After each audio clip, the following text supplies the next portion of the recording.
Özel programdan herkese merhaba. Bu programda İmralı'dan gelen tarihi çağrının detaylarını konuşacağız. 27 Şubat'ta 7 kişilik İmralı heyeti PKK lideri Abdullah Öcalan'la İmralı'da bir görüşme gerçekleştirdi. 4 saatlik bir görüşme ve bu görüşme sonrasında da tarihi çağrı diye önem atfedilen İmralı'dan gelen çağrı açıklandı, kamuoyuna duyuruldu. Bu çağrının detaylarını konuşacağız. Heyet içerisinde yer alan DEM Parti Eş Genel Başkanı Tuncer Bakırhan sorularımızı yanıtlayacak. Stüdyoda gazeteci arkadaşlarımız var. Nezahat Doğan, Hüseyin Kalkan. Merak edilen tüm soruları bu akşam yanıtlarını almayı bu programda umuyoruz. Hoş geldiniz programımıza. Hoş bulduk. Şimdi tarihi bir çağrı diye nitelendirildi. Partinizde asrın çağrısı olarak bunu duyurdu. Bizler de gazeteciler olarak dün orada yerinde bu çağrıyı dinledik, takip ettik. Oradaki atmosferi aslında biz de yaşadık. Heyecanlı anlardı. O yüzden size de sormak istiyorum. Sizin İmralı'ya gittiğiniz zamanki duygunuzu da izleyicilerimiz merak ediyor. Siz hangi duyguları, ne gibi duygular yaşadınız? Soralım size. Başlarken izleyicilerimizi selamlıyorum. Sizlere de teşekkür ediyorum. Bize açtığınız için televizyonu.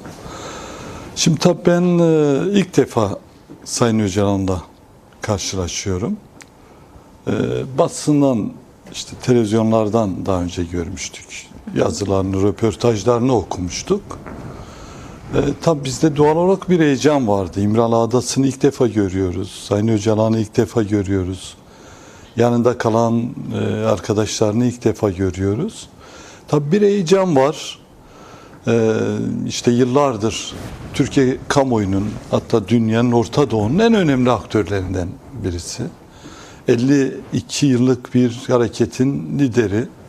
Paradigması sadece Türkiye ile sınırlı olmayan, aslında hem Orta Doğu'da hem dünyanın birçok yerinde paradigması konuşulan, hatta yazmış olduğu kitaplar birçok üniversitede işte ders kitabı olarak okutuluyor. Üzerine tezler yazılan, doktoralar yapılan, real sosyalizmi en iyi tahlil eden, demokratik modernitenin işte yaratmış demokratik moderniteyi tahlil eden, kapitalist modernitenin açmazlarını yaratmış olduğu sorunlara ilişkin en kapsayıcı çözüm önerileri sunan, sadece Kürt kimliğine sığmayan Orta Doğu, Türkiye ve yaşadığımız bölgede çok önemli bir aktör. Tabii ki heyecanlanmamak elde değil. Hem bu var hem de tarihi bir çağrı yapılacak. İçeriğini merak ediyoruz. İçeriğine dönük düşüncelerini merak ediyoruz. Sonrasını merak ediyoruz.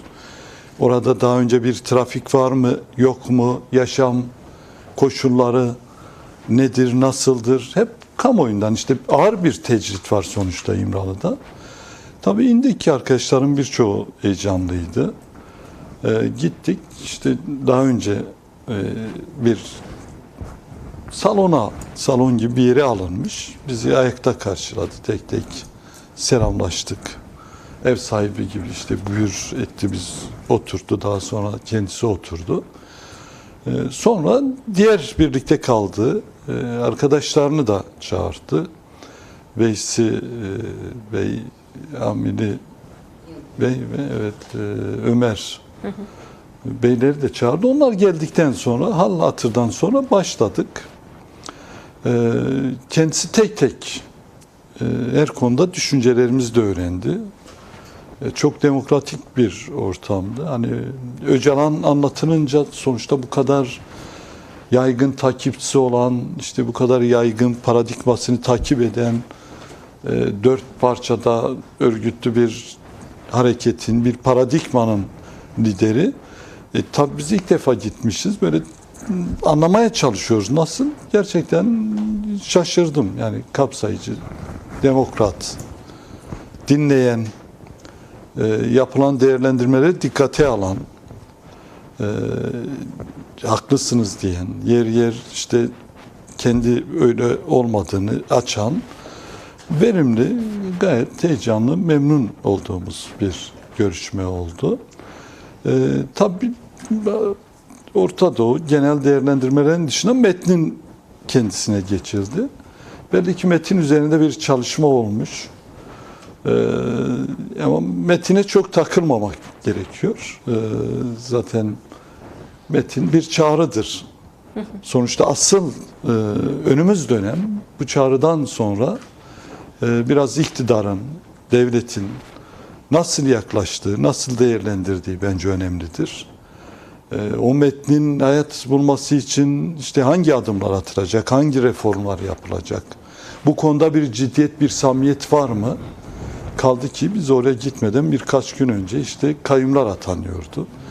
Birkaç gün öncesi 1650 kişinin olduğu işte bir HDK'ye dönük bir soruşturma kapsamında gözaltılar, tutuklamalar vardı. Öncesi İstanbul Barosu'na dönük, Sayın Öcalan da ona değindi. İstanbul Barosu, kayyumlar, tutuklamalar, bu bir sabotajdır dedi. İşte bizim çözümü konuştuğumuz, tartıştığımız, hazırlık yaptığımız, çağrı yapacağımız bir süreçte bunlar gerçekten bu sürece bir sabotajdır.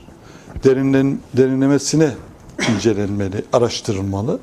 Daha önceki çağrılarda da yine çağrı öncesi benzer provokasyonlar olduğunu, yine hem içeride hem dışarıda benzer provokasyonların olabileceğini ama buna rağmen kararlı olduğunu, artık bundan sonra demokratik siyasal zeminde kendi örgütüyle birlikte mücadelesini devam ettireceğini söyledi. Aslında orada bir fesih var ama diğer taraftan aslında PYK'nin yeniden yapılandırmasından, kendi örgütünün yeniden yapılandırmasından bahsetti. Yeni koşullara uygun işte pozisyon almasını, yeni koşullara uygun artık bir yol, yöntem izlenmesi üzerinde durdu. Gayet morali yerinde, çok heyecanlı gördüm. Daha önce görenlerin anlattığıyla karşılaştım.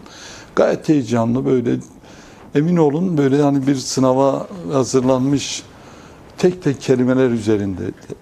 Bir taraftan metni okurken diğer taraftan da niye böyle olduğunu, aslında neyi tarif ettiğini, çünkü metne bakınca kısa, sade böyle ana başlıklarıyla var ama yani aslında metin detaylı incelendiğinde tam bir manifesto niteliğindedir.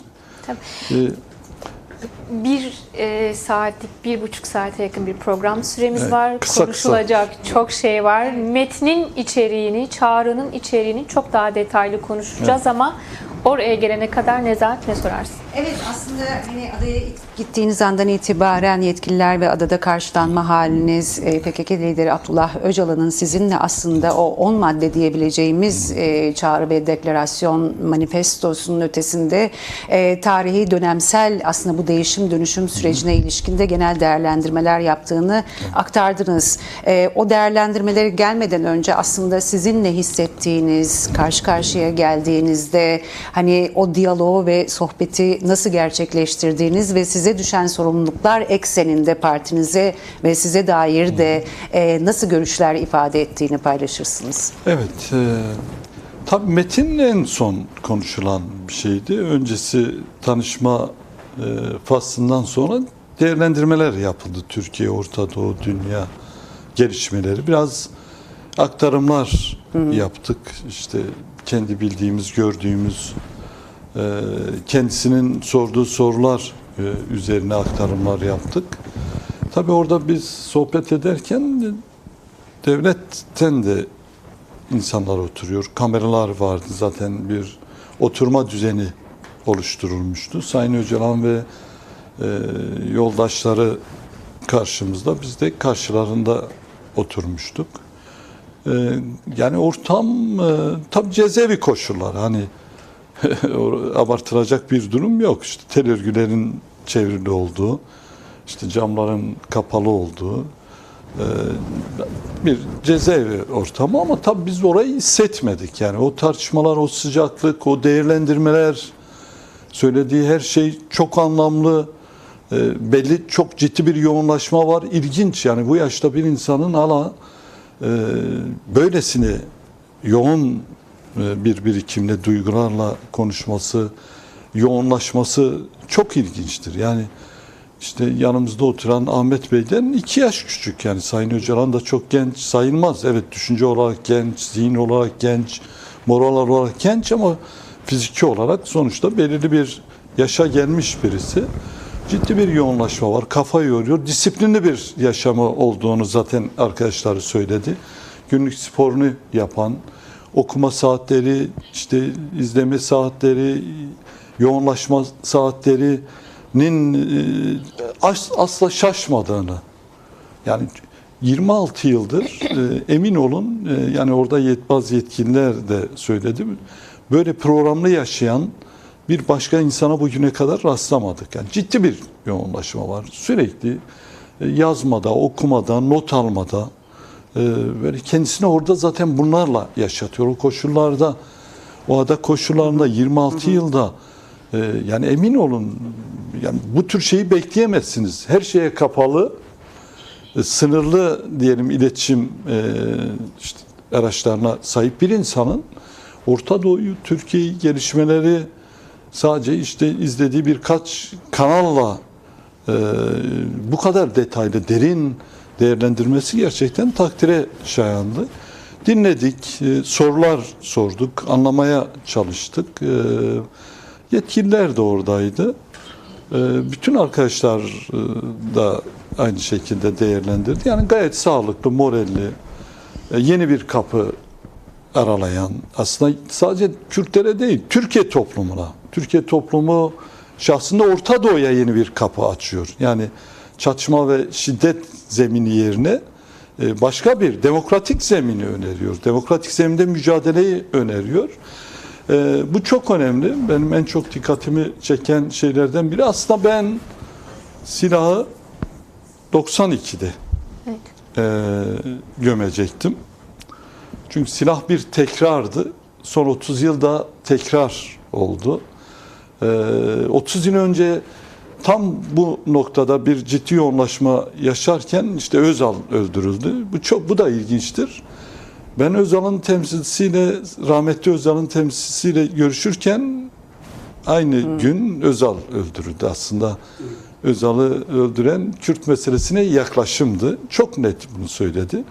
Sonrası da işte rahmetli Erbakan'ın girişimleri, yazmış olduğu mektuplar, onu da çok ciddiye aldığını, aslında Sayın Erbakan'ın, rahmetli Erbakan'ın da bu meselenin çözümü konusunda ciddi bir yoğunlaşma içerisinde olduğu, en az Özal kadar onun da bu meseleye kafa yorduğunu anlattı ama daha sonra oraya da bir operasyon çekildiğini, aslında 28 Şubat'ın Erbakan'ın Kürt meselesini PKK ile kurmaya çalıştığı aslında bir temasa yapıldığını söyledi. Dolayısıyla aslında biraz iktidarı da uyardı. Yani Kürt meselesi öyle bir mesele ki, yani ben hakimim, tekim, işte yargısı, kolluğu vesairesi ne güvenilmeyecek bir meseledir. En büyük güvencenin demokratik zeminin, özgürlükler olduğunu.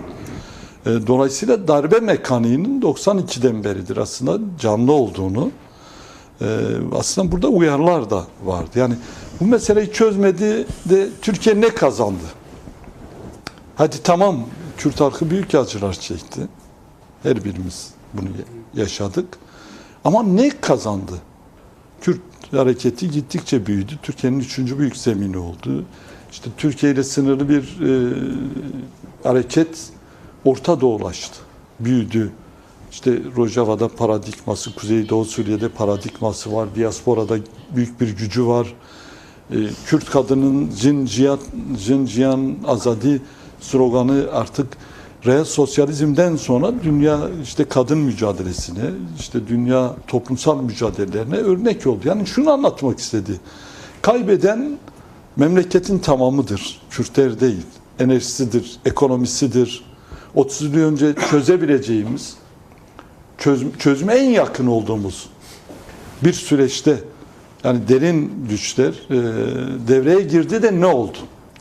İşte memleketin Orta Doğu demokrasisiyle, ekonomisiyle Orta Doğu'da örnek model olabilecek bir Türkiye'nin geldiği noktaya bak. İşte ekonomik olarak uçurumun kenarında, demokratik değerler olarak neredeyse Orta Doğu'nun en geri ülkelerinden birisidir.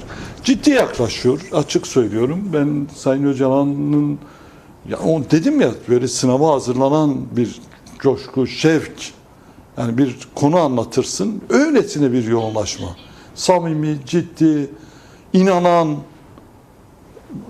doğrunun bu olduğuna kesinlikle kanaat getiren bir Öcalan karşımızda gördük. Şimdi burada hemen bir araya gireceğim hocam, sonra size sözü vereyim. Şimdi şöyle bir şey vardı. Bu ilk görüşmede çatışmalı ve şiddet zeminini siyasi ve hukuki sürece çekebilme pratiğine ve gücüne sahibim dediği yer. Daha sonraki özellikle 7 madde İmralı heyetinin ilk gidip gelmesi sonrasındaki devir artık bundan sonrası değişiyor. Kardeşlik ve bir arada Kürt-Türk İttifakı'nın demokrasi devri dedi aslında. Ve sonrasındaki bugünkü çağrıya da baktığımızda ve sizin heyet olarak da 7 kişiden oluşan bir heyet olarak İmralı'da yer almanız, 2 tane, biri geçmiş dönemden, biri DEM Parti'de İstanbul Milletvekili olan Cengiz Çiçek, 2 tarafta 2 avukat ve DEM Parti'nin eş genel başkanları, hem hukuk ve hem siyaset hem de heyet. Ve bugün aslında baktığımızda bu çağrının daha sonraki süreçte aslında tamamıyla silahların feshedilmesi, PKK'nın silahları feshetmesi ve aslında toplumda başka bir algı ve psikolojiyle başka bir şey yönetilmeye çalışılıyor. Başka bir algı. Buradaki zeminden bunu çıkarıp aslında bunun ilk adımda atılacak somut adımı, yani anayasal ve hukuksal çerçeve, değişim ve dönüşüm. Ama bu değişim ve dönüşüm her kesime değişim, dönüşüm. Buradan çıkarılacak sonuç tam olarak ne? İlk önce atılması gereken devlete ve iktidara yüklediği sorumluluk ve misyon burada aslında tam olarak ne? Yani aslında Sayın Öcalan devletin elinde o ceberrut, o tırnak içerisinde beka ve güvenlik diyen, terör diyen o sopayla işte toplumu eğilleştirmeye çalışan, ürküten, korkutan, kaçırtan, demokratik zemin dışına itenlerin elinden o şeyi aldı, o sopayı aldı. Siyaset mi? Buyurun. Sayın Erdoğan'ın kendisi ya siyaset ya silah demişti. Sayın Öcalan aslında Diyarbakır Nevroz'unda söylemişti, yani o zaman aynı benzer bir şey söylemişti. Silah çatışma yerine işte demokratik zemin, siyaset demişti. Şimdi bunun artık sözden çıkması gerekiyor. Yani bu beklenmeyen bir şey değil. Silah sonsuz bir şey değil. Silah bir araçtır. Kürtler politikleşti mi? Politikleşti. Kürt realitesi artık Sayın Bahçeli tarafından bile tanınıyor mu? Tanınıyor. En ucunda olan, en karşıta olan. Kürtler demokratik zeminde bir güç mü? Güç. Kürtler sonuç tayin edebiliyor mu? Edebiliyor. Hani seçimlerde bunu bir kez daha gördük. Dolayısıyla artık bu meselenin demokratik yollarla da çözülebileceğini, silah denilen araca artık ihtiyaç kalmadığını, demokratik zeminde örgütlü, toplumun bütün katmanlarını katan, kapitalist moderniteden rahatsız olan gençler, kadınlar, diğer halklar ve inançlardan insanları, emekçileri, yoksulları, emekleri kapsayan %20-30'luk bir zemin olduğunu, aslında DEM Parti'ye de bir alan, bir zemin açıldığını, bu zemin doğru değerlendirilirse aslında en kazançlı çıkacak zeminin DEM Parti zemini olduğunu belirtti. Doğrusu da odur. Yani bazı çevreler çok yanlış yorumluyor. İşte sanki bir pes etme, bırakma, kapıyı kapatma, tatil etme, tam tersine. Öcalan demokratik zemini, daha büyük bir zemini, daha büyük bir örgütlülüğü, daha büyük bir mücadeleyi, evimizin yerinde durduğunu, sadece şiddet ve çatışmayı ortadan kaldıran ama startın yeni bir startın verildiği, maçın yeni başladığını aslında anlatmaya çalışıyor. Bir başlangıç. Tabii ki bu bir başlangıçtır, bir bitiş değil. Demokratik zeminde artık mücadele etmek, sorunları demokratik zeminde tartışmak, çözmek sadece bize de bir çağrı değil bu. Asıl çağrı inkarcı devletedir, yok sayan devletedir, kayım atayan iktidaradır, yoksullaştıran iktidaradır. Aslında onlara da büyük burada bir zemin var. Peki burada tam şeyi sorabilir miyiz? Devletin atması gereken ilk adım sizce nedir? Çok basit. Biz gittik gördük. Yani o ada koşullarında 12 metrekarede yani şeylerin önünden geçtik daha önce kaldıkları hücrelerde.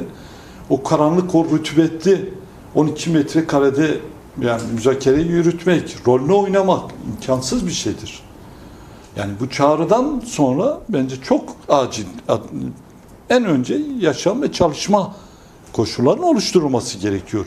Ya Türkiye 200 yıllık bir sorun, son 50 yıl Türkiye'nin bütün enerjisini alan, Türkiye'yi aslında bu noktaya getiren, bu meselenin en temel aktörünün çalışma koşulları, yaşadığı koşullar böyle olmamalı.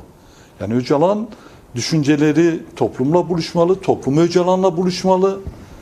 Yani demokratik değerlerin tartışıldığı, aslında merak edenin, sormak isteyenin, anlamak isteyenin rahatlıkla gidip geleceği koşulların oluşması gerekiyor. Öcalan, Türkiye Cumhuriyeti Devleti'ne 100 yıl önce Kürtlerin verdiği destek büyük bir katkı sunmak istiyor. Gelin birlikte demokratikleşelim. Gelin uluslararası yönelimlere işte zemin olmayalım. Meseleyi birlikte konuşalım, tartışalım. Kaldı ki Orta Doğu'da o kadar farklı artık denklemler, o kadar farklı ilişkiler ortaya çıktı. Kürtler bunların hiçbirisine tenezzül etmiyor. En önemlisi budur, en değerlisi budur. Kürtler bir uluslararası hegemonik güce dayanarak siyaset yapmıyor, hak talep etmiyor. Kendi çözümünü, yaşadığı ülke çözümünü, Türkiye çözümünü arıyor. Bundan daha kıymetli bir şey olabilir mi? Peki bu sorun şimdi çözülmüş. Bugüne kadar silah var, adım atmıyoruz. Silah var, tartışmıyoruz. Silah var, işte bilmem Karadenizli'yi anlatamıyoruz. Türkiye toplumunu anlatamıyoruz. Şimdi silahlar yerine demokratik zemini işaret eden, yeni bir kapı aralayan, bu ülkenin 100 yıldır sağlayamadığı demokratik ortamın fırsat penceresini açan bir durum varken atılması gereken adımları artık sormak, iktidara soracağız. Buyurun. Silahsız, mesela silahsızlanmadan bahsediyorlar. Tamam. Örgüt kendisini zaten Sayın Öcalan çağrısının yanında olduğunu söylediler. Tamam, sen bir taraftan işte üzerine gidiyorsun. Yani nasıl silahı bırakacak? Silahı bırakan nereye gidecek? Ne yapacak? Demokratik zemine nasıl demokratik zeminde siyaset yapacak? Oradaki insanlar oraya giderken hani çok o dağların şeyini yaşamak için gitmediler. Baskıdan dolayı, inkardan dolayı, burada siyaset yapamadıklarından dolayı. Ne güzel işte bunları ortadan kaldıracak bir zemin var. Dolayısıyla bir defa öncelikle iktidara büyük görev ve sorumluluklar düşüyor. En başında diline düşüyor. Evet. Ya silahların bırakılmasından bahsediliyor. Hala birisi oradan çıkmış işte efendim Kürt sorunu bitti, çözüldü. Yani bu kafa, bu dil, bu meseleyi anlayamayan, Türkiye'nin her anlamda çöküşüne, çürümesine seviyet veren, Kürt meselesinin çözümünü sadece silahta, sonuçta gören aklın bir an önce bu dilini düzeltmesi gerekiyor. Ya biz Kürdüz, bir diğeri Arap'tır, diğeri Alevidir, farklı bir inanca mensuptur, kadındır. Peki DEM heyeti dışında sivil toplum kuruluşları ya da işte kanat önderleri Öcalan'ı ziyaret edebilecek mi? Böyle bir imkan tanınacak mı? Şimdi Sayın Öcalan abartıyı seven birisi değil. Yani nasıl söyleyeyim? Emin olun şok oldum. O üzerindeki giysileriyle, mütevazi yaşamıyla. Mesela bana orada en ilginç gelen şey, söylesem belki inanmıyor. Çok farklı. Elinde bir peçetenin yarısını aldı. Yarısı orada kaldı. O 4 saat o yarım peçeteyi kullandı. Yani o kadar Tutumlu. işte tutumlu. Hayır, çok iyi biliyor. Hani o kağıt bir dalın kesilmesi demektir. Evet. Kimsenin dikkatini çekti mi arkadaşlardan bilmiyorum ama ben çok etkilendim ya, yarım peçete. Ya ben diyecektim başkan artık Sayın Öcalan o ıslandı. Böyle. Yani normalde işte olanakları olan bir insan. Yani bu kadar arkasında bir zeminin olduğu, insanın olduğu, işte paradigmasının dünyanın dört bir yanında olduğu bir insanın bu kadar mütevazi yaklaşımı, bu kadar dinleyen, bizimle diyalogları, emin olun zaten orada devlet heyeti de vardı. Görürsünüz yani birisi bir muhtar oluyor, bir yere sınıf başkanı oluyor. Dersin dünyayı o yaratmış ya, mütevazi, saygılı, kafasını demokrasiye yoran, ortak yaşama yoran, Türk-Kürt ittifakının işte tarihsel geçmişinden alıp bugüne getiren, bunu güncelleyelim diyen, Türk-Kürt ittifakının kimseye bir şey kaybettirmediğini, aksine hep kazandırdığını, tarihin en zorlu dönemeçlerinde Türk-Kürt ittifakının bu topraklarda, bu coğrafyada yaşayan insanların yararına olduğunu, bunu güncelleyelim diyor. Kötü bir şey demiyor. Burada ben bir araya gireceğim. Çünkü 10 yıl önce 2013-2015 süreci vardı. Bu 1 Ekim'le başlayan sürecin adı bir türlü konulamadı ama şunu biliyoruz. Bir önceki deneyim gibi değil. Şimdi Abdullah Öcalan bu süreci ya da bu çağrıyla beraber nasıl tarifliyor? Kendisi bu süreci nasıl tarifliyor? Bir de siz atılması gereken adımlara dair maddeleri saydınız. Kendisinin de bir karşı taraftan bir adım atılmasına dönük öngördüğü ya da belirlediği bir zaman var mı? Şimdi şöyle, yani kendisi böyle kendi koşullarını vesaire zaten gündeme getiren birisi değil. Sonuçta biliyorsunuz yani asla o tür şeyleri tenezzül etmiyor. Ama yani biz söylüyoruz, bu koşullarda müzakere olmaz. Bu koşullar inandırıcı değil, samimi değil. Hala işte silahların bırakın demesini, Kürt sorunu çözüldü diye değerlendiren bir iktidar aklı var. Yani bu böyle olur mu? Hala bu meseleyi farklı yorumlayan, kendisine işte ulusalcı, sol diyen kimi marjinal grupların değerlendirmeleri gerçekten şaşırtıcıdır. Ya demokrasiyi tarif eden, onu işaret eden, demokratik yasal zemini işaret eden, kavgadan, çatışmadan, şiddetten sorunu arındıran, diyalogla, müzakereyle meselenin çözümünü önemseyen, Türkiye'nin bölgede demokrasiyle, özgürlükleriyle, ekonomisiyle güçlü bir ülke olmasını isteyen, bu kadar acının, bu kadar vahşetin, bu kadar zulmün son bulması gerektiğini söyleyen, Tekirdağlı bir gencin ailesinin yaşadığı acıyı da hisseden, Hakkari'li bir Kürt gencinin acısını da hisseden, empati yapan, bir Türkiye'nin tamamını işte oradaki demokratik gelişmeleri, adımları önemseyen, sadece Kürt'e istemeyen, sadece kendisine istemeyen, sadece partisine istemeyen, demokratik değişimi, demokratik adımları önemseyen bir akıllı kimse bir yerde bulamaz. Yani dünyada çatışma ve şiddet çatışma ve çözüm süreçlerini biz de okuduk. Yani nerede ne oluyor?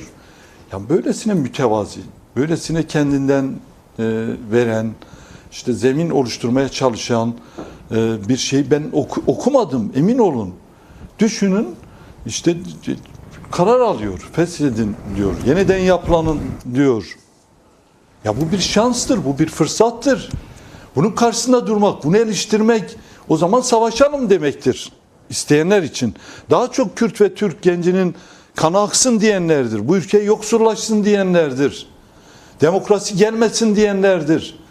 Ben anlamıyorum, bazı partinin aktörleri işte bu süreci eleştiriyorum, yanında mıdır anlamakta güçlük çekiyorum. Ya ne güzel. Kürt'e kayyum gelince sana da geliyor. Kürt Kars'ta tutuklanıyor, Mersin'de, Manisa'da tutuklanmıyor mu? Demokrasi hepimizedir. Öcalan herkese demokrasi istiyor. Şimdi aslında Sayın Başkan böyle olduğu için aslında bir tarafıyla herkes demokrasi istiyor. Aslında herkes bir barış için adım atma ve bu koşulların oluşturulması için çaba sarf ediyor ki biz şurada çok net gördük. Dünkü salonda o kalabalık milyonlar ve dünyanın takip ettiği bir manifesto niteliğindeki bütün her kesime yeni bir yolun, yöntemin, değişimin, dönüşümün olabileceği ve nasıl bir demokratik perspektif perspektifin olduğunu gösteren bir paradigma. Şimdi bununla birlikte yeni atılacak yasal, anayasal çerçeve ve bunun altında Kürt meselesinin çözülmesi. Evet, şu da tartışıldı. Yani metnin içerisinde Kürt sorununa dair bir ifade yok. Ama zaten demokratikleşme ve anayasal çerçeve demek zaten Kürt meselesinin çözümü. Şimdi burada hani tartışmalar bundan sonrasında daha da manipüle edilebilir yerlere çekilme handikapıyla karşı karşıyayız. Başlıklardan da, ana akımdan da, medyadan da, yandaş medyadan da aslında bunları görebilmek mümkün. Şimdi şöyle de bir ifade var. İktidar tarafından gelecek açıklamalar ve en son Cumhurbaşkanı Erdoğan'ın yapacağı açıklama ne olur diye bir değerlendirme oldu. Şimdi bir başlık var Cumhurbaşkanı Erdoğan'ın sözü açıklaması ile ilgili. Terörsüz Türkiye hedefinde dün itibariyle yeni bir safhaya geçildi. Başlayan sürecin tüm unsurlarıyla yerine getirilip getirilmediğiyle ilgili kurumlarımız tarafından takip edilecek bir başlığı var. Şimdi bu minvalde aslında Efkan Ala'da, sonra Mehmet Uçum da buna benzer Cumhurbaşkanı danışmanı açıklamaları da yaptı. Ne diyorsunuz bunun için? Şimdi şöyle, asıl yani tabii ki bence genel anlamda yaklaşımlar negatif değil. O kimi farklı yerlere çekmek isteyen çevreler silah varken de çekiyor. Şimdi niye silahsızlanıyor diye çekiyor. İşte bu AKP ile bir pazarlık olarak görenler var. Sayın Erdoğan yeniden seçilmesi olarak değerlendirenler var ama Öcalan'ın kendisi orada değil. Şimdi Sayın Erdoğan'a şunu söylemek istiyorum. Tamam, çatışmasız, şiddetsiz bir Türkiye. Ne güzel çağrısı yapıldı. Tekrar ediyorum. Laf çevirmeye, işte farklı izah etmeye gerek yok. Sade ve samimi olmak gerekiyor. Şimdi Sayın Öcalan, silah bırakın, kendinizi feshedin, yeniden yapılandırın, demokratik zemine uyarlayın dedi mi? Şimdi bu zemini Sayın Öcalan oluşturacak değil. Biz de DEM Parti olarak oluşturamayız. Şimdi ben burada DEM Parti eş başkanı olarak korkmayın gelin, yani bizim size zemin açarız, siyaset yaparız, evinize gidersiniz, İşte demokratik bir zeminde yaşarsınız deme şansım var mı? Bunu sağlayacak devletin kendisidir, iktidarın kendisidir. Sayın Erdoğan tamam, önemli şeyler söylüyor. Silah mı, şiddet mi? İşte silah ve şiddet değil, demokrasi deniliyor. Yani hükümet yasal, hukuki, anayasal adımlar atmalı, zemini oluşturmalı. Zemini elinde silah bulunduranın gelmesine ve burada silahı bırakıp gelmesine uygun hale getirmelidir. Bunu biz yapamayız. Zaten biz iktidar değiliz. Sayın Öcalan yaptığını yaptı, çağrısını yaptı. Şimdi diyelim ki örgütü silah bırakacak değil mi? Bir örgüt şimdi örgüte silah bıraktıracak tek aktör odur. Oradakiler kendi arasında bunu diyebilir mi bilmiyorum. Dolayısıyla örgütüyle silahların bırakılması, iletişimin kurulması lazımdır. Bir diyalog olmalıdır. Mevzuat ve yasal düzenlemeler, tecritin kalkması, iletişim yollarının açılması aslında. Tabii. Bunlar aslında hükümetin atması gereken adımlardır. Açık söylüyorum. Evet, doğru. Herkes bu süreci kendisine yontmaya çalışıyor ama bizim derdimiz o değil. Biz oy peşinde, başka bir şey peşinde değiliz. Şimdi adım atması gereken, açılım yapması gereken, toplumu rahatlatması gereken, elinde silah bulunanın demokratik zemine gelmesi için işte düzenlemeler yapması gereken, yargısını, hukukunu, demokrasisini buna uyarlaması gereken devlettir. Şimdi sen bir taraftan operasyon, bir taraftan SİHA, diğer taraftan nasıl bıraksın yani? Nereye bırakacak? Ya dünyada bunların çeşitli biçimleri var. Bir zemin belirlemen gerekiyor. Buradaki zemini uygun hale getirmen gerekiyor. Yani Öcalan kararlı, net, silahsız bir dönemin kapısını açtı. Şimdi bu zemini oluşturacak olan bence iktidarın kendisidir. Peki bu sürece muhalefetin yaklaşımını nasıl değerlendiriyorsunuz? Kolaylaştırıcı mı yoksa? Evet, şöyle ya, muhalefet bence şunu anlamadı. Tabii ki yani olumsuz değil, karşısında değil, ana muhalefet partisi dahil olmak üzere. Ama muhalefet hala bir programla, planla meseleye girmiyor. AKP eleştirisi üzerinden. Şunu şöyle dedim, bunu ya kardeşim mesele o değil. Bu ülke hepimizindir. Öcalan bu cumhuriyet demokrasiyle buluşsun diyor. Demokratikleştirmek istiyor. Öcalan'ın aslında 1920'lerdeki Meclis-i Mebusan 21 Anayasası'ndaki o yerel demokrasi farklılıkları, inançları tanıyan zemine işaret ediyor. Siz diyorsunuz Mustafa Kemal kurucu, işte oya gelince adına propaganda yapıyorsunuz değil mi? Evet. Buyurun 20 meclisinin, kurucu meclisin ruhunu şimdi oluşturalım. Buyurun 21 Anayasası, işte zaten bu kavga nereden başladı? 21'in inkarıyla, 20 ruhunun inkarıyla, 24'teki tekçi, yok sayan, herkesi tek kimliğe, tek inanca sığdıran akılın yüzünden başlamadım ya. Bu mesele sadece Sayın Erdoğan'ın partisinin 22 yılıyla başlamadı. 100 yıllık bir meseledir. Herkesin payı var. En fazla ana muhalefet partisi bu işe girmelidir. Şimdi bu meseleye mesafeli yaklaşmak şu anlama geliyor. Bana kayyum atadın, buraya da ataya kardeşim. Öcalan kayyum olmasın diyor. Sandık sonuçlarına saygı olsun diyor. Demokrasi olsun diyor. En fazla siz yararlanacaksınız. Yani her şeyi AKP'yi yontan, Erdoğan'a yontan, yeniden seçilmesine yontan bir akıl 100 yıllık meseleyi okumuyor anlamına geliyor. Onun için en başta ana muhalefet partisinin ciddi bir rol üstlenmesi gerekiyor. Çünkü onların deneyimi, geçmişi, külliyatları AK Parti'ninkinden daha çoktur. 20 orada duruyor, 21 duruyor. Daha önce işte Sayın Öcalan Türk-Kürt ilişkileri çerçevesinde verdiği tarihsel örnekler ortada duruyor. Buyurun oraya sahip çıkalım.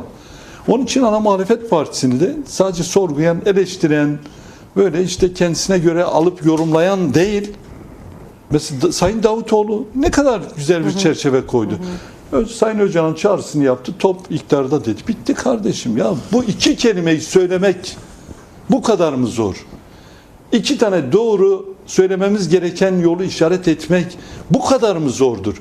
Siz böyle karşısında durursanız AKP bunun nimetlerinden yararlanır. Şimdi burada önemli, o çağrıya biraz gelecek olursak, o tarihi metne biraz gelecek olursak, barış, ya kapsayıcı bir çağrı olduğunu görebiliyoruz. Bunu tam da o metnin, çağrının başlığından anlıyoruz. Barış ve demokratik toplum çağrısıydı.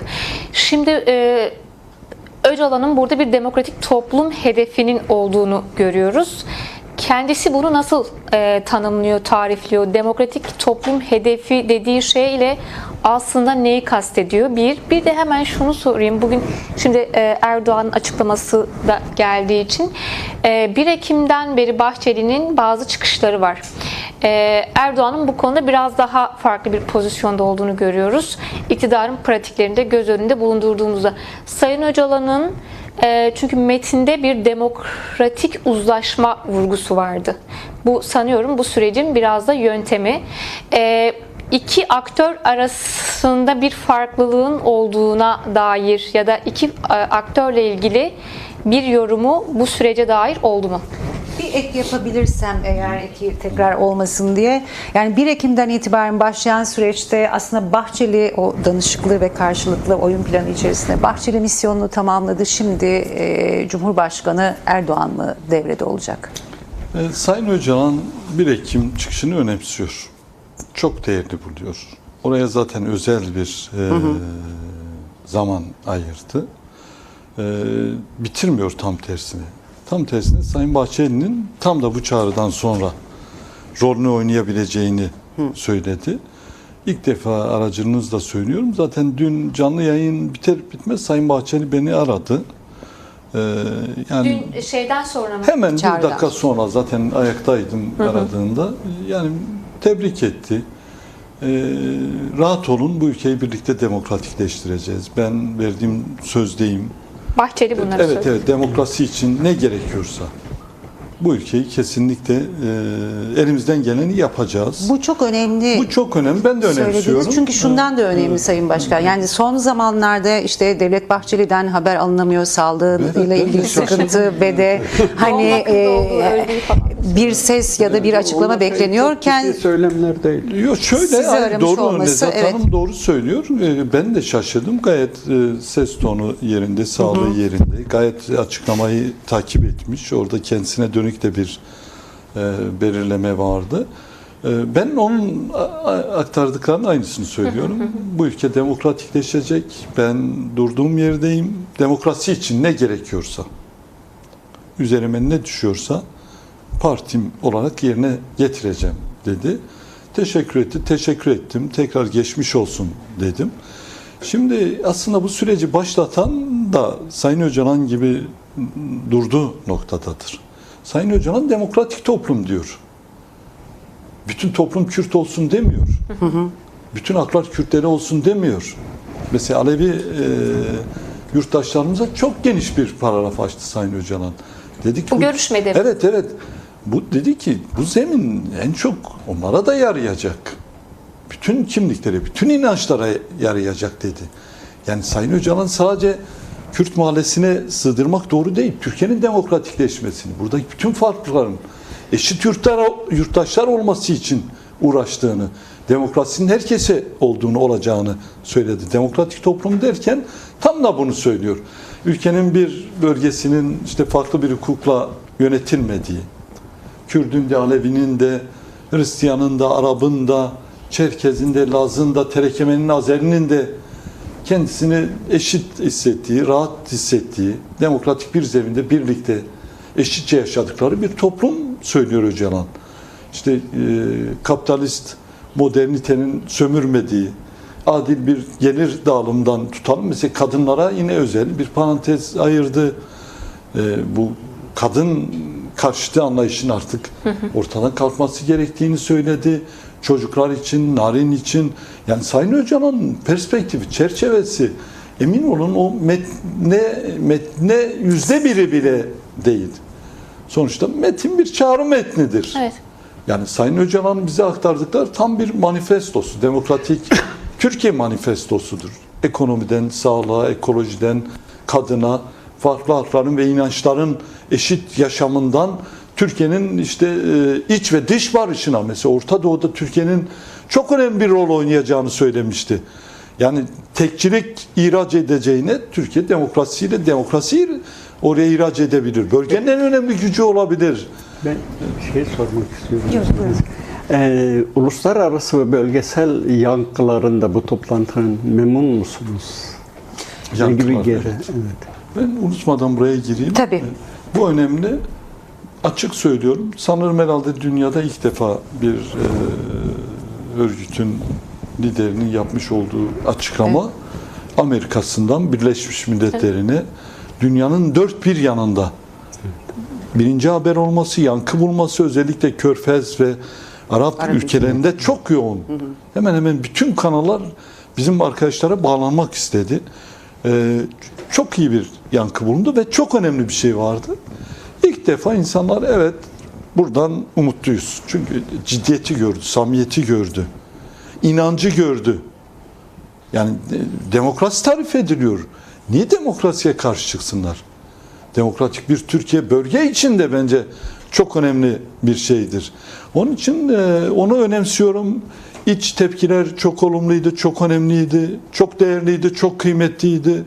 Cumhuriyet Halk Partisi'nin, Deva Partisi'nin, Gelecek Partisi'nin, Saadet Partisi'nin, Milliyetçi Hareket Partisi'nin, AKP'li işte kimi aktörlerin en son bugün Sayın Erdoğan söylemesine rağmen bence o da meselenin özünü aslında yapmış yani. Terörist Türkiye derken anlıyorum. Şiddet ve çatışmanın olmadığı bir Türkiye söylüyor. Evet, şiddet ve çatışma biz de karşıyız. En başından beri. Evet, kapsın, zeminini oluşturalım. Meselelerimizi konuşarak söyleyelim. İşte demokratik bir seçimde kim ne oluyorsa olsun. Biz kimin ne olduğuyla ilgili bir durumda değiliz. Bizim derdimiz oy, sandık, seçim 3 yıl 5 yıl sonrası değil. Bizim derdimiz Türkiye'nin demokratikleşmesidir. Varsın demokratikleşsin, hiç oyumuz olmasın ya. Sandık oy derken Sayın Başkan aslında şimdi Cumhurbaşkanı Erdoğan'ın peyderpey açıklamalarının düştüğü haline bakıyorum. Tabii aynen açıkladığı şekliyle de aktarayım ben. Hani biraz önce demokratik toplum perspektifi ve paradigması çağrı içerisinde yer alan değişim dönüşüm içerisinde aslında Cumhurbaşkanı Erdoğan da yaptığı açıklamada terörsüz Türkiye'nin kazananı Türk, Arap, Kürt, Alevi, Sünni, muhalif, muhafık ayırt etmeksizin 85 milyonun tamamı olacak, milletimizin her ferdi olacak ve kazanacaktır diyor. Tam Öcalan dediğini söylemiş. Aynı şeyi söyledi. Emin olun şu anda oraya Erdoğan değil, işte bunları adada Sayın Öcalan mı söyledi deseniz emin olun aynısı. Altına imza atıyorum. Şimdi gereklerini yapalım. Kavga etmeden, zehirli bir dil kullanmadan, tehdit etmeden, bu Sayın Erdoğan'ın son söylediklerinin altına ben kendi adımı yazıyorum, imzamı atıyorum. Buyurun yapalım. Yeter. Ya 50 yıl oldu, emin olun. Ayıptır. Bu saatten sonra ne güzel işte, yani demokratik zemini işaret eden bir çağrı olmuş. Bunu alkışlamak gerekiyor, kutlamak lazım, tebrik etmek lazım. Yani ben artık silahlı çatışmayı bir kenara bırakıyorum. Siyasal demokratik zeminde bu işi yürüteceğim demek, emin olun milyar dolarlarla, parayla, pulla vesaire bulunmayacak bir fırsattır. Bütün Türkiye'ye bir pencere açıldı. Bu arada aracınızla çağrı da yapıyorum ya. Gerçekten kimse seçim, oy hesabı yapmasın. Bu topluma yazık. Gençlerimizin yaşamı mal oluyor. Her kalkan F-16 5 tane emeklinin daha az maaş almasına, 3 tane daha insanımızın işsiz kalmasına sebebiyet veriyor. Ne güzel. Artı değer bu ülkede dağılacak, eşit dağılacak, hepimiz yararlanacağız. Savaşa, çatışmaya gitmeyecek, milli savunmaya harcanan bütçe belki de yoksulluğu gidermek için harcanacak. İki başlığı daha Tekrar, eğer aktarabilirsem sizin değerlendirmeleriniz üzerinden daha somut, çünkü silah ve terör baskısı ortadan kalkınca doğal olarak siyasetin demokratik alanı daha da genişleyecektir. Türkiye sadece emperyalizmin kanlı oyunlarını bozmakla kalmayacak, aynı zamanda ekonomik kalkınmayla dış ve iç politikadaki hedeflerine daha hızlı ulaşacaktır. Daha da geniş açıklamalar var. Tabii 1000 yıllık kardeşliğimizi zehirleyen sorunun kalıcı, kat'i ve kesin olarak bitmesini isteyenler çıkacaktır diyor. Bak çok güzel. Bunu bekliyorduk. Emin olun bu açıklamaların aynısını duymadan biz yaptık. Yani ekonomi, adil paylaşım, demokrasinin 85 milyona yarayacağını, meselenin sadece Kürtler değil, bu ülkede yaşayan 85 milyon insan olduğu, farklılıkları olduğunu çok güzel. Beğendim. Yani Sayın Erdoğan bunları yapmışsa tebrik ediyorum ama gereklerini artık yapalım. Biz samimiyiz. Bak biz DEM Parti olarak Sayın Öcalan'ın yaptığı çağrıyı destekliyoruz. Sayın Erdoğan'ın yapmış olduğu bu son değerlendirmeleri de çok kıymetli ve değerli buluyoruz. Dün Sayın Bahçeli'nin telefonda söyledikleri de bunu tamamlayandır. Şimdi işe koyulma zamanıdır. Yani el ele tutuşalım, kardeşleşelim.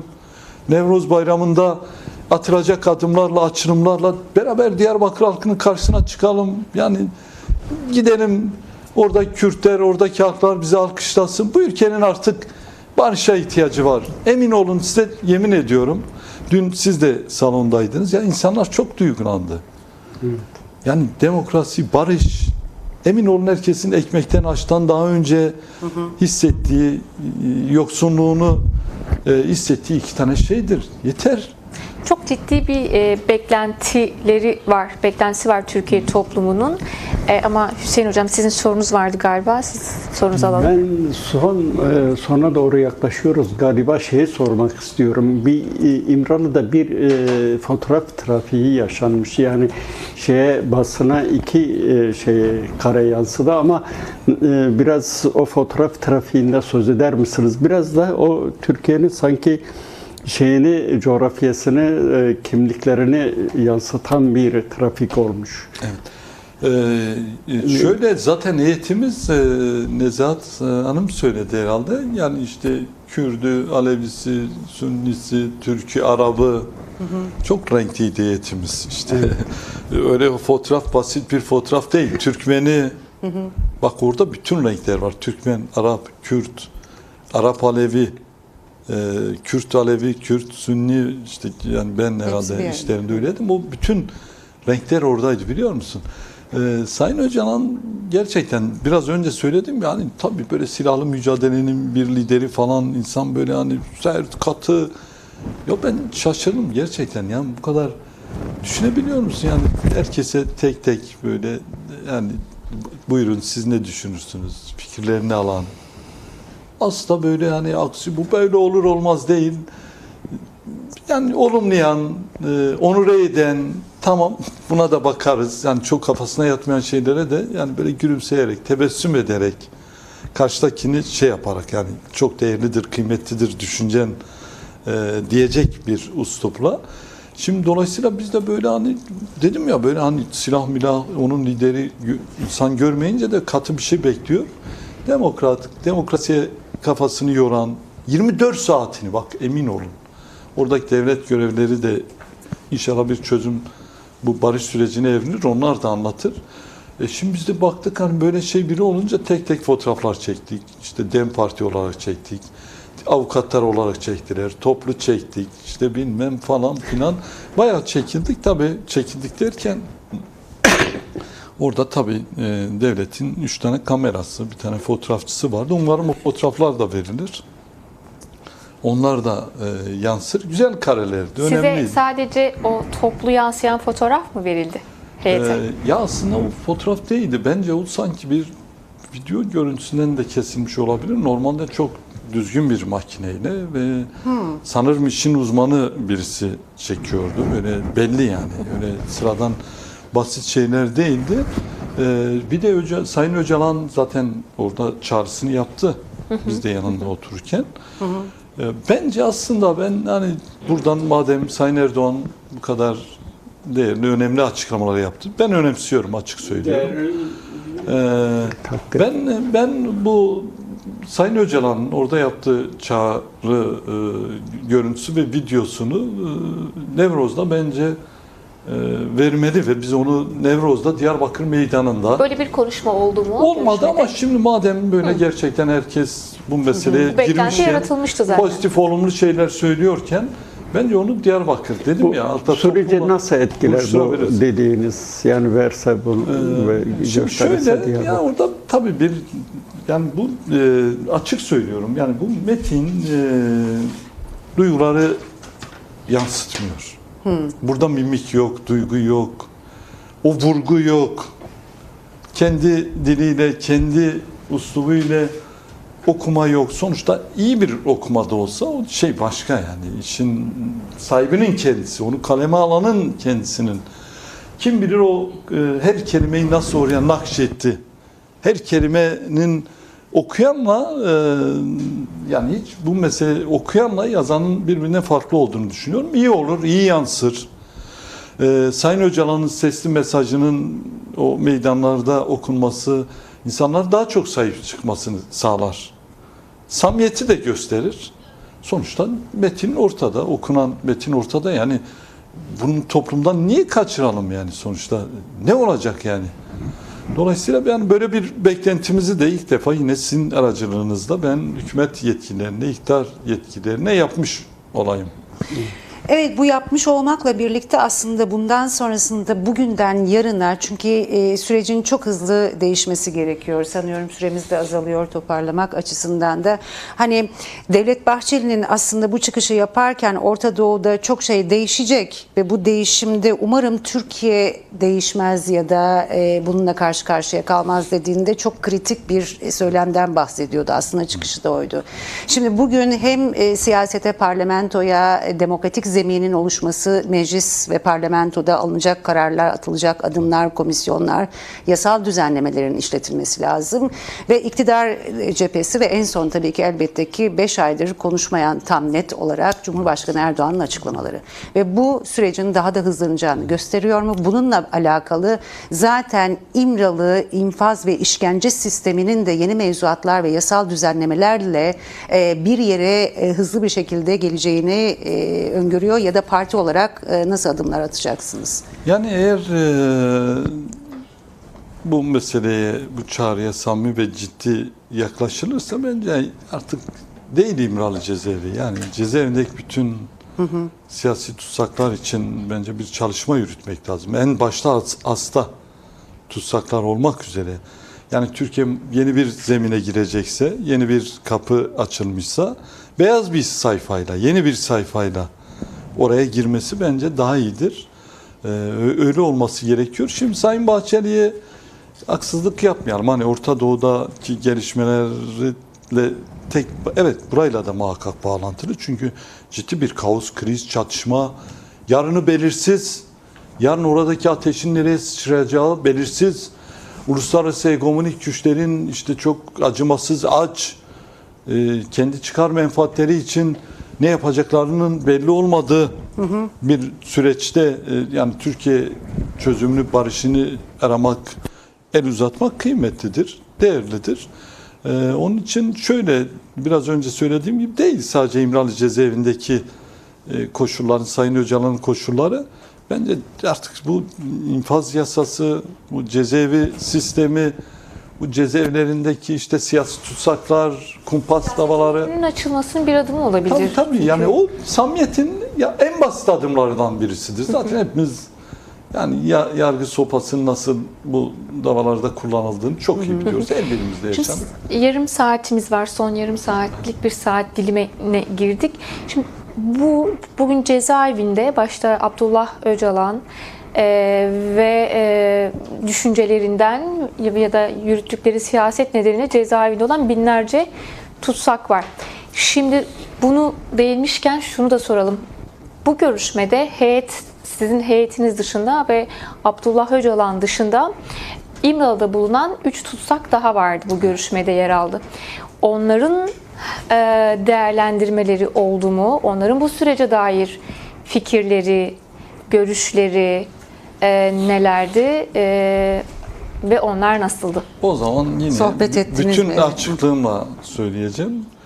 Yani Sayın Öcalan'ın yanındaki heyet çok tereddüttü. Çok.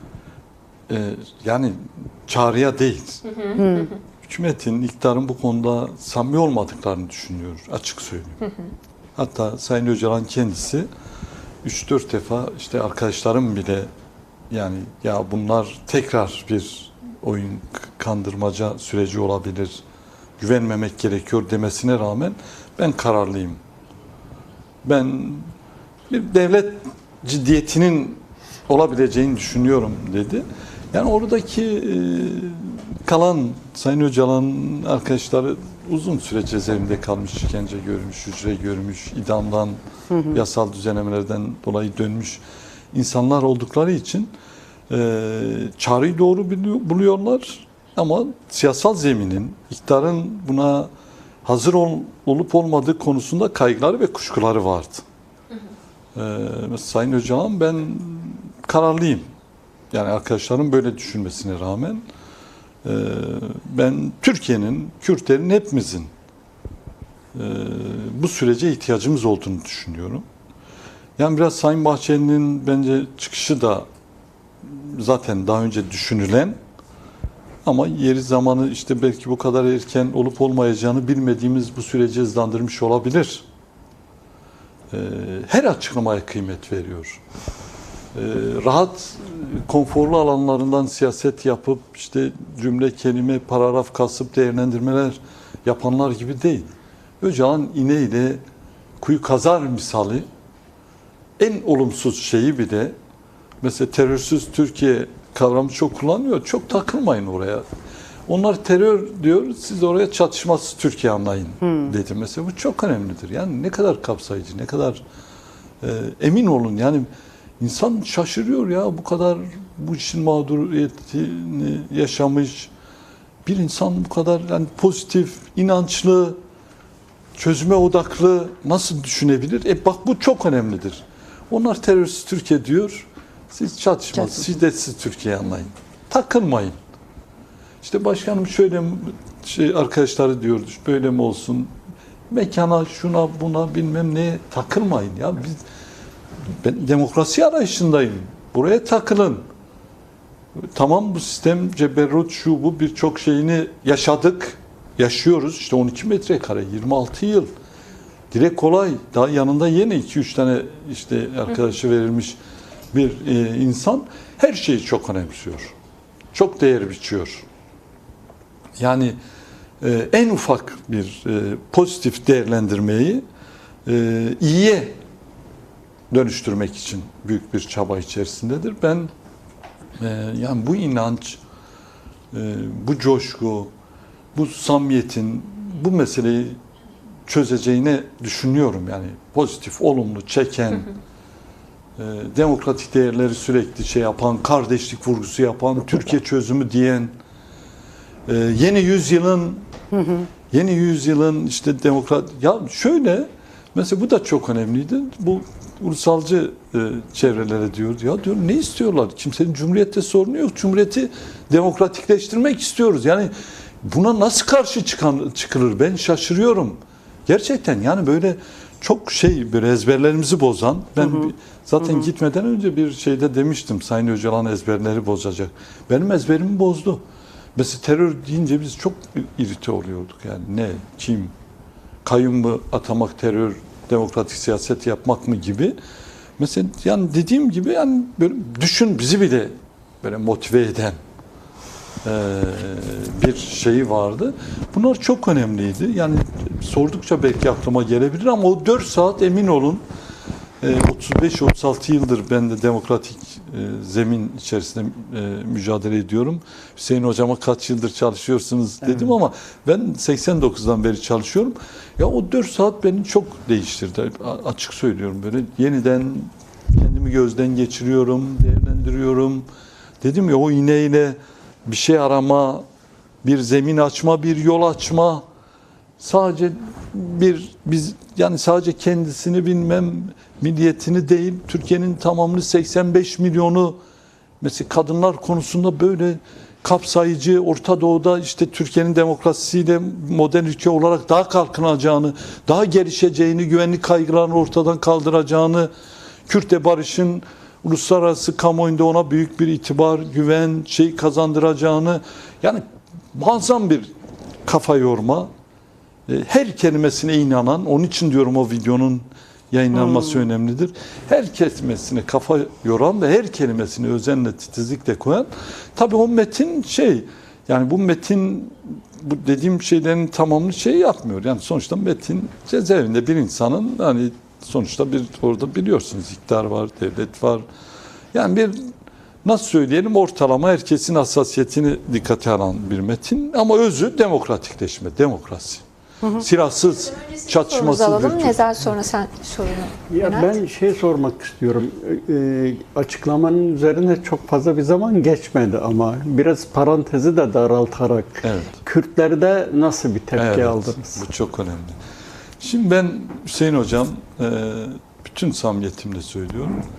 Yani Kürtler yüzyıllardır mağdur oldukları için, acı yaşadıkları için bu fesih meselesi biraz onlarda oldu, nasıl bir burukluk oldu, siz de salonda izlediniz. Bak, Sayın Öcalan'ı görünce gözleri yaşardı ki kaldı ki onun canlı halini görseler muhtemelen daha fazla yapacaklar. Ama Kürtler o kadar çok yaşamış ki ciddi bir güvensizlik var. Yani sistemin kendisine bir güvensizlik var. Çünkü işte Özal'la başlayan, hatta öncesi Demirel'le de giden, Erbakan'la devam eden, Eşref Bitlislilerle bilmem belli bir yol yürüyen, Sayın Erdoğan'ın 2005'ini çok önemsiyor. 2005 işte kimi o zaman da adımlar, açılımlar yapılmak istendi. Önemseyen 2013-15'e büyük anlam yükleyen. Ama burada karşılıklı, yani hep böyle yapan, bu meseleyi bir yere yapan durum var. Şimdi Kürtler şöyle yapıyor, o kadar çok dövülmüş ki, yani böyle fesih kelimesini yeniden yapılanma, daha güçlü, mücadeleye koyulma, evini daha böyle güvenli hale getirmeyi anlamayan bazı arkadaşlarımız var. Yani onlar bugüne kadar en diyelim sıkıştıkları zaman silah ve dağlar onlar için bir kurtarıcı gibi olmuş. Yani Kürtler maalesef böyle yaşamış bu coğrafyada. 21 isyanda bastırılmış, katledilmiş, kaçmış, sürgün edilmiş. Dolayısıyla sistem de bak, iktidar da empati yapmalı. Yani Sayın Öcalan böyle silaha endeksli, silah sadece elde değil, Kürt'ün kafasında da bir güvence olarak duruyor. Her Kürt'ün bilirsiniz işte böyle. Bak, Sayın Öcalan düşün, bu duyguya bile yapıyor, risk alıyor. Bu risk alıyor Ne olursa olsun diyor. Ben bunu yapacağım diyor. Dolayısıyla bize de büyük görev ve sorumluluklar düşüyor. Kürt kardeşlerime, yoldaşlarıma, bedel emek verenlere hepsini saygıyla selamlıyorum. Şunu söylüyorum, yani mücadele bitmedi. Aslında yeni bir başlangıç, daha güçlü bir başlangıç önümüze koydu. Biz barış için zaten mücadele ediyoruz. Bunun silahlı silahsız olmasının hiçbir önemi yok. O kadar örgütlü, kuvvetli, kudretliyiz ki yani Türkiye'nin 3. büyük zeminiyiz. Yani bizim en büyük silahımız demokratik zemindir. Bizim en büyük silahımız gücümüzdür. İşte bu dediğimiz gibi örgütlü gücümüzdür. Dolayısıyla hani bunu biraz anlatmak lazım. Yani bak iktidar da burayı doğru anlasın. Yani böyle silahla yatıp kalkan bir topluma silahı bırak, demokratik zemini işaret etmenin risklerini bile Sayın Öcalan alıyor. Düşün, Orta Doğu gibi bir coğrafyada işte kendi halkına böyle bir çağrı yapıyor. Bunu gidereceğiz. Çünkü mücadele bitmedi, yeni başlıyor. Mücadele daha fazla şimdi emek harcamak lazım. Şimdi sadece kendi zeminimize, tabanımıza değil, Türkiye'ye anlatmak gerekiyor. Çünkü orada da yanlış bir algı var. Öyle yani Kürt'e hak görmüyorlar. Dil deyince 6000 dil konuşuluyor dünyada. Kürtçe deyince Allah'ın yarattığı fukara Kürtçeyi böler diyor. Ya 6000 dil bölmüyor. Senin Balkanlarda dilin resmi dil Balkanları bölmüyor. Çin'de Türkçe resmi dil olsun diyorsun, bölmüyor. Kürt dilimi konuşayım deyince böler diyor. Şimdi ne yapsın fukara Kürt? Güvenmiyor. İşte inşallah güçlü olarak bu iktidarı demokratik zemine çekeceğiz. Örgütlenerek çekeceğiz. Büyüyerek çekeceğiz. Bakın sadece Kürtler rahatsız değil. Aleviler rahatsız değil mi? Kadınlar rahatsız değil mi? Umudu çalınan gençler rahatsız değil mi? Diğer azınlıklar, diğer milliyetler rahatsız değil mi? Süryaniler gelip yerine yurduna yerleşmek istiyor. Ezidiler kendi inançlarıyla yaşamak istiyor. Dolayısıyla aslında bize DEM Parti'ye büyük bir zemin açıldı. Bileşenlerimize büyük bir zemin açıldı. Devletin elindeki o terör, silah sopasını alıyoruz. Demokratik zeminde daha rahat hareket etme, örgütlenme koşulları bize Bu aslında iktidara ve devlete de daha fazla bir misyon ve sorumluluk yükleme değil mi? Yani şunu demek istiyorum aslında. En büyük adımları atması gereken bir yükü aslında oraya veriyor. Çünkü onların elindeki silahları bırakın dediği yerde zaten silahları bıraktık. Barış ve demokrasi zeminini sonuna kadar tarihi sorumluluğu alarak yükleniyorum. Aynı zamanda aslında biraz önce söylediğiniz Kürt halkı nezdinde de duygusallığa neden olmuş aslında çağrının alt okumalarına baktığımızda da orada da çok net o duygusallığı da gözeten ve farkında olan, bunun sorumluluğunu hisseden ve hissettiren bir yerde de aslında oradan da bir çıkışın ne Kürtler, eski Kürtler ne de bundan sonrasında silahlı güç, eski silahlı güç, şimdi değişim ve dönüşüm herkes için geçerliği, bu aynı zamanda da Türkiye toplumuna ve hani Türk-Kürt kardeşliğinin vurgu yapıldığı yerde aynı zamanda da Türkleri de rahatlatan bir yerde bir mesaj değil miydi bu? Tabii ki. Yani katılıyorum, zaten aslında sorunuza kendiniz de cevap verdiniz. Bu tek taraflı değişim dönüşüm karşılıklı bir şeydir. Ortak bir zeminde yaşıyoruz. Şu anda Kürtlerin en büyük kentinde konuşuyoruz. İstanbul'dayız. Kürt nüfusunun en yoğun olduğu kentten konuşuyoruz. Şimdi sen Esenyurt'ta Kürt değişsin ama Zeytinburnu'nda Türk, yala onu bilmem, tırnak içerisinde farklı, böyle olmaz. Devlete de büyük görev ve sorumluluklar düşüyor. Beraber değişeceğiz. Bak biz geçmişe dair öz eleştiri de veririz. Hiçbir şeyi yok. Eksiklerimiz de vardır muhakkak. Yani ama burada beraber değişeceğiz. Bak resmi ideoloji öyle son 10 yıl öyle bir toplum yarattı ki neredeyse Kürt'ün dilini bölücülük gören, annesiyle Kürtçe konuşmasını suç gören, siyasetçisine idam ipini layık gören bir toplum oldu. Bak burada devlet kendisini sorgulama, o dizileriyle, eğitim sistemiyle, o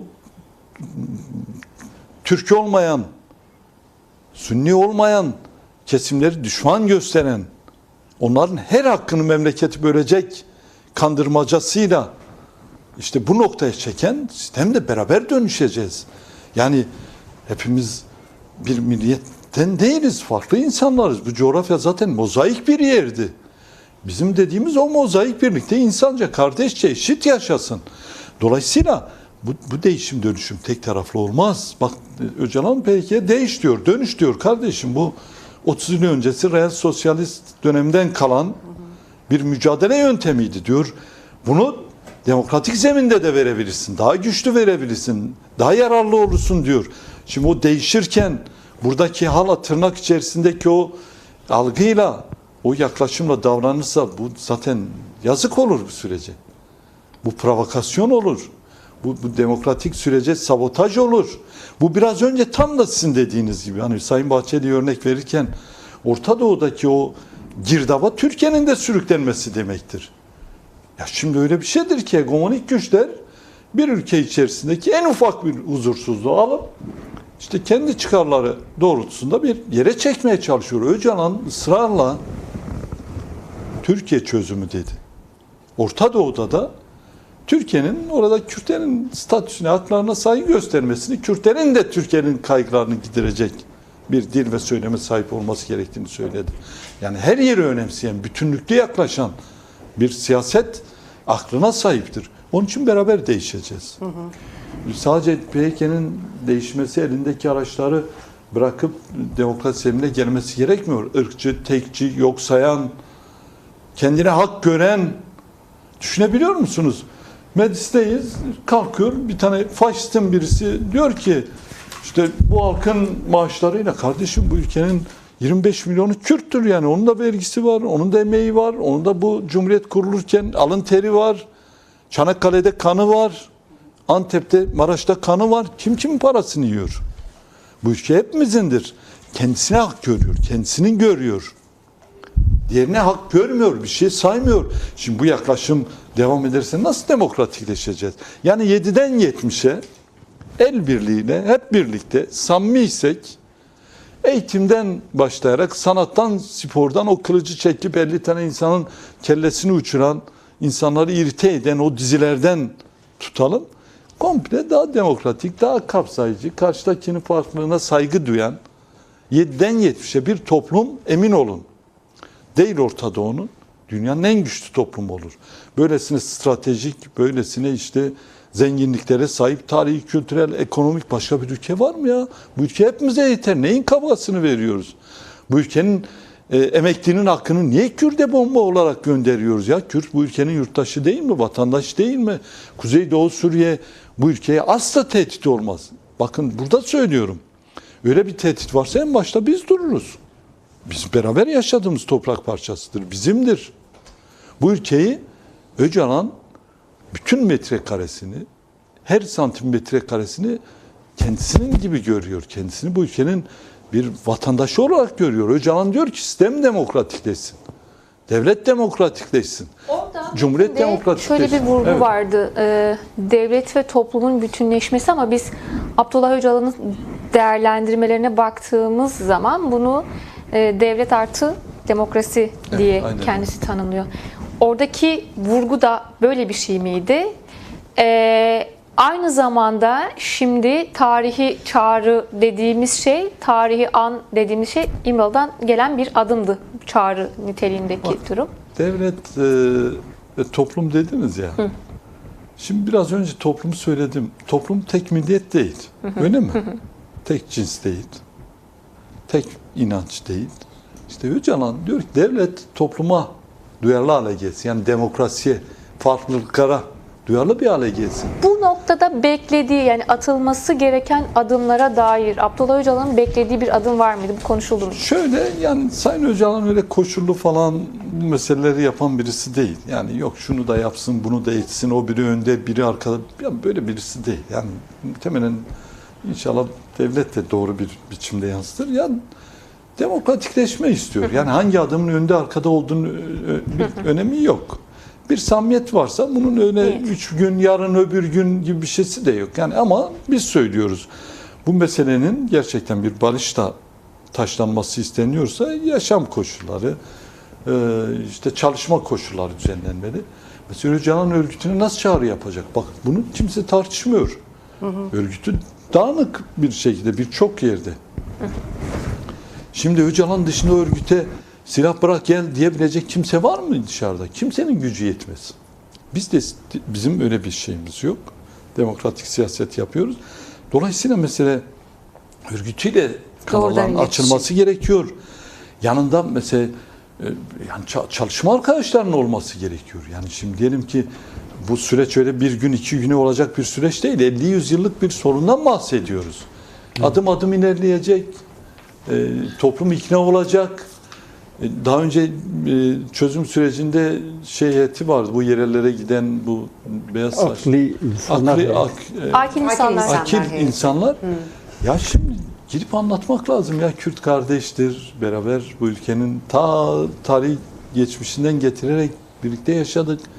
Aynı acıları çekiyoruz. Kürt'e anlatacağız, Türkiye anlatacağız. Sürecin toplumsallaşması. İşte tam da onu söylüyorum. Bak bu bizim görevimiz budur. Biz burada söz veriyoruz. Bak o dediniz ya, duygu muygu kırılması. Aklımız politiktir. Ne yapıldığını çok iyi anlıyor yani. Demokrasi derken ne dediğimizi biliyor. Çünkü demokrasi bir gün yaşamamış bir toplumdur. Tabii ki demokrasi isteyecek. Dolayısıyla DEM Parti burada söz veriyor. Bugünden sonra zaten hep sahadaydık. 7-24. Zaten hemen topladık milletvekilleri, parti meclisi, belediye başkanları. Bunu da ilk defa söylüyorum. Tekrar bölgelerde önce örgütlü yapımızda, örgütlü kurumlarımızda. Sonra halkla, sadece Kürt coğrafyasında değil, Türkiye'nin dört bir yanında bu süreci anlatacağız. Son 7 dakikamız evet, bu arada. İkna edeceğiz. Evet, mesela o 50 yıllık meseleyi bir saate işte sığdıramıyoruz. Ben son sorularımızı alalım. Hüseyin Hocam, buyurun. Son sorum Tuncer Bakırhan olarak siz bu süreçte umutlu musunuz? Ben söyleyeceğim Hüseyin Hoca, keşke bunu bizim partiden sorsa en başından beri. Bu meselede en umutlu, en pozitif düşünen. Böyle de olur. Böyle daha iyi kazanırız diyen bir insan nasıl umutlu olmayayım ya? Ben zaten böyle bu süreç için varız ya. Demokrasi olsun diye varız. Emin olun hiçbir şeyim yok. Yani bu konuda hiçbir tereddütüm yok. Vallahi iktidar iyi mi söyler, doğru mu yapar onu bilmiyorum. Ama biz bunu savunacağız. Biz iyi düşünmeseler de toplumun demokratik basıncıyla bir yere çekeceğiz. Toplum çözüm olsun derse olsun. Biz öyle Sayın Erdoğan işte falan filan diyen bir noktada değiliz.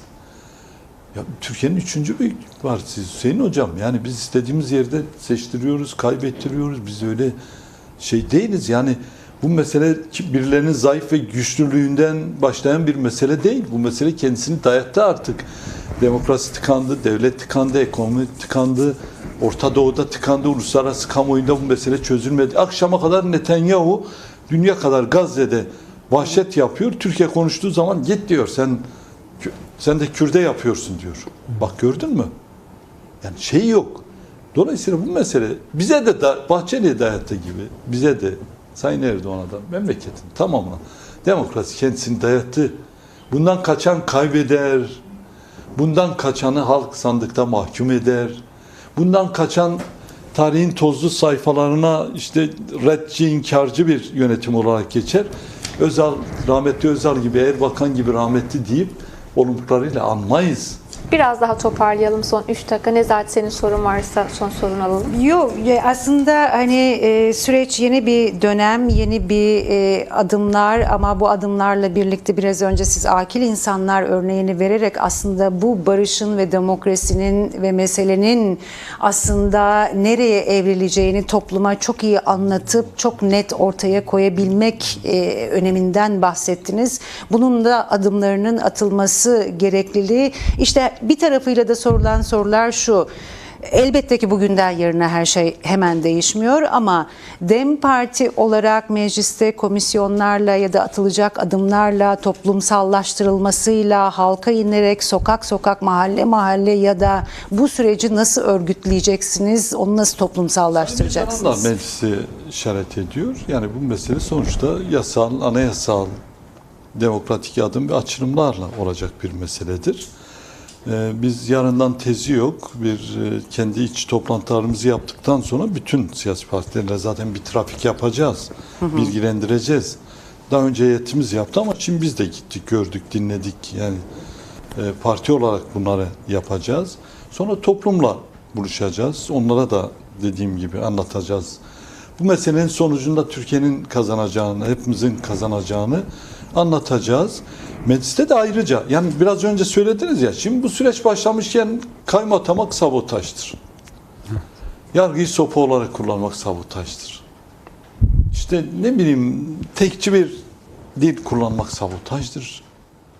Dolayısıyla herkes, en başta ben çok dikkat ediyorum. Partimiz çok dikkat ediyor. Bu sürecin sağlıklı, selametli bir şekilde sonuca ulaşması için hepimize büyük görevler düşüyor. Biz DEM Parti olarak zaten bu süreci destekliyoruz. Gereklerinde mecliste, sokakta, fabrikada, toplumsal alanda bütün çalışmalarımızda ortaya koyacağız. Yani biz üzerimize düşeni layıkıyla, fazlasıyla yerine getireceğiz. Durmak yok. Memleketi demokratikleştireceğiz. Bu tekçi, merkeziyetçi anlayış yerine adem merkeziyetçi, herkesin güçlü bağlarla kendisini hissettiği demokratik bir cumhuriyet yaratacağız. Ne için? Çocuklarımız için. Tabii ki durmayacağız. İnsanlar ne için çalışıyor? Gelecek kuşaklar için çalışıyor. Çocukları için, kardeşleri için çalışıyor. Her şey ekonomi değil. Biz de onların demokrasi için, özgürlükleri için çalışacağız. Böyle bir mesele için kış, kar, yağmur, çamur, devletin panzeri, gazı durduramaz yani bizi. Biz bu meseleye inanıyoruz. Gereklerini de yerine getireceğiz. Siz de zaten basından takip edip göreceksiniz. Elbette ki tarihi bir an ve bir çağrıydı. Buna dair konuşulacak çok şey var ama bize ayrılan sürenin sonuna geldik. Sayın Bakan, teşekkür ederiz size katıldığınız için. Konuklarımıza da teşekkür ediyoruz programa katıldıkları için. Özel programın sonuna geldik. İmralı'dan gelen tarihi çağrıyı heyet içerisinde yer alan DEM Parti Eş Genel Başkanı Tuncer Bakırhan bize anlattı, sorularımızı yanıtladı. Herkese iyi akşamlar diliyoruz.